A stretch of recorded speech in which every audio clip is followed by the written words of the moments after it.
We're halfway through She-Hulk Attorney at Law, and so far the show's been nothing but fucking blah. Nerd North Hot Takes!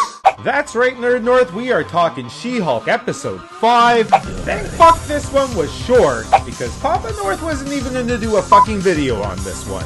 So we got Jennifer Walters waking up in the morning to a barrage of advertisements selling Titania beauty products labeled She-Hulk. Believe me, honey, there ain't enough fucking makeup in the world to be making you look beautiful. With a stop and desist letter from Titania's company for Jennifer Walters to stop using the moniker She-Hulk. And if you're expecting anything more out of this fucking episode, you're gonna be fucking disappointed. So most of this episode is pretty much a court case between Jennifer Walters and Titania. Walters checks out the She-Hulk gala scene quickly, and just like viewers of this show worldwide, thinks it's the fucking stupidest thing she's ever seen. So court case is what it is. Titania says she trademarked the She-Hulk name first, and that in fact Miss Walters actually denounced the She-Hulk name. Papa North just denounced this whole fucking show altogether. Titania's team pulls up the video where She-Hulk says to everybody, "Oh, I never called myself She-Hulk, it was just a name that a bunch of dumb men gave me and it kinda stuck."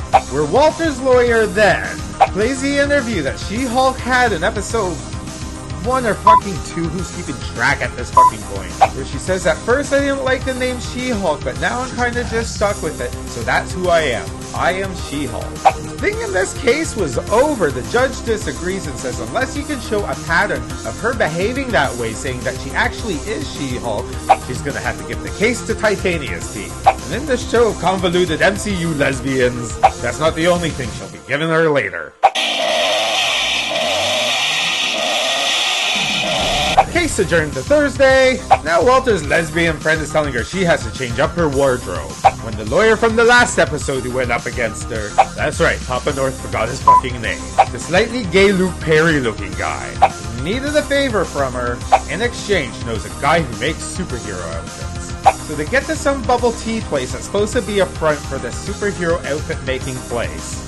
And after a clever little back and forth with an Asian man working behind the counter, and if anybody else had that fucking conversation, you'd be in fucking jail right now, they're able to set up a meeting with the guy who makes the outfits. I don't know, the show's fucking retarded, but just go with it. Now we got Walters and her lawyer trying to think of a strategy to figure out how to win this case against Titania and get her She-Hulk name back. So why would Disney waste any opportunity to make a bunch of men look like fucking idiots?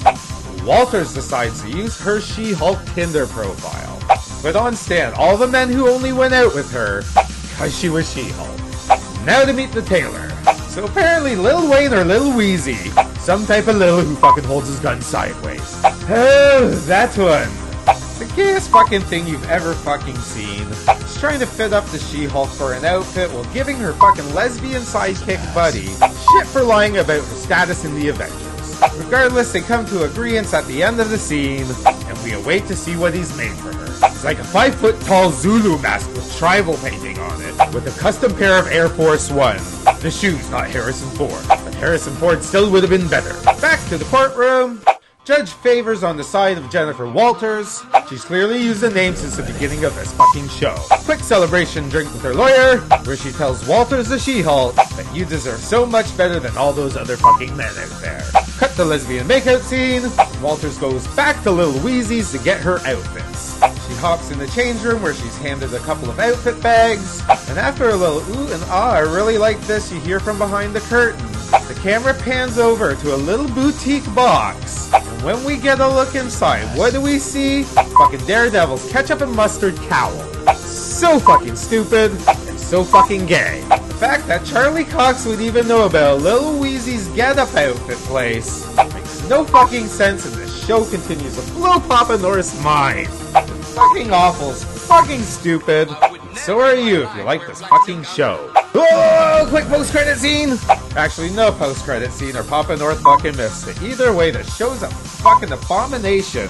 The only reason DareDevil didn't appear in this episode is because they were still suturing him up from his mangina transplant. But that's, Nerd North Hot Takes!